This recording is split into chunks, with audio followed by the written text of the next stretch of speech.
આપનું સ્વાગત છે। હું છું હાર્દિક મોદી। શરૂઆત કરીએ સમાચારની કે જ્યાં જતા જતા પણ મેઘરાજા ગુજરાતને હજુ પણ થમરોળી રહ્યા છે, કારણ કે વરસાદની શરૂઆત ભાવનગરમાં થઈ અને આ પ્રકારનો વરસાદ મહુવામાં અચાનક જ ધોધમાર પડ્યો છે। તો અડધાથી 1 ઇંચ સુધી વરસાદ પડ્યો છે। વરસાદના કારણે અનેક આયોજનો બંધ રહ્યા। ખેતરમાં પાકને નુકસાન થવાની ભીતિ પણ સેવાઈ રહી છે। તો ભાવનગરમાં વરસાદના કારણે ખેડૂતોને ભારે નુકસાન થઈ રહ્યું છે। માર્કેટ યાર્ડમાં મૂકેલો ખેડૂતોની મગફળીનો પાક પલળી ગયો છે। ખુલ્લા મેદાનમાં ઉતારેલી મગફળી પર પાણી ફરી વળ્યું તો 6 થી 7 હજાર ગુણી મગફળી પલળી હોવાનું અનુમાન હાલ સેવવામાં આવી રહ્યું છે।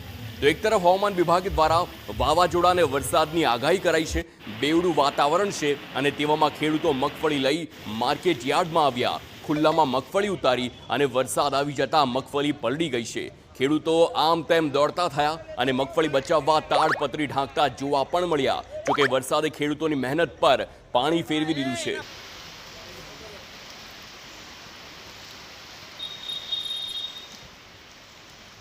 તો આ બે દ્રશ્યો છે જે ભાવનગરથી સામે આવ્યા છે। મહુવામાં જ્યારે એકાએક જ વાતાવરણમાં પલટો આવ્યો અને ત્યારબાદ એ તમામ જે ખેડૂતો છે મગફળીને આવ્યા તેમને રોવાનો વારો આવ્યો છે।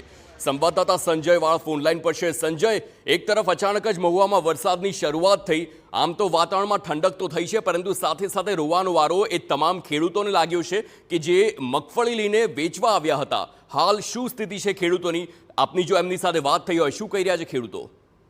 જે ચોક્કસ જણાવીએ કે આજ બપોર બાદ વાતાવરણમાં ઓચિંતાનો પલટો આવી ચૂક્યો છે, જેના કારણે વરસાદી માહોલ જોરદાર વરસ્યો છે અને માર્કેટિંગ યાર્ડના સત્તાધીશો દ્વારા આગાહી હોવા છતાં પણ ખેડૂતોની મગફળી ખુલ્લામાં ઉતારવામાં આવી હતી, જેના કારણે 6 થી 7 હજાર ગુણી મગફળી વરસાદી પાણીમાં પલળી ગઈ છે અને હાલ નુકસાનીનો વારો ખેડૂતને ભોગવવાનો વારો આવી રહ્યો છે। વરસાદના કારણે શરદ પૂર્ણિમાના તમામ પ્રકારના આયોજનો બંધ રહ્યા છે, તેમજ ઊંધિયા અને દહીંવડાની ઘરાકીમાં પણ ખાસી નુકસાની જોવા મળી રહી છે। જી આભાર સંજય સમગ્ર માહિતી બદલ।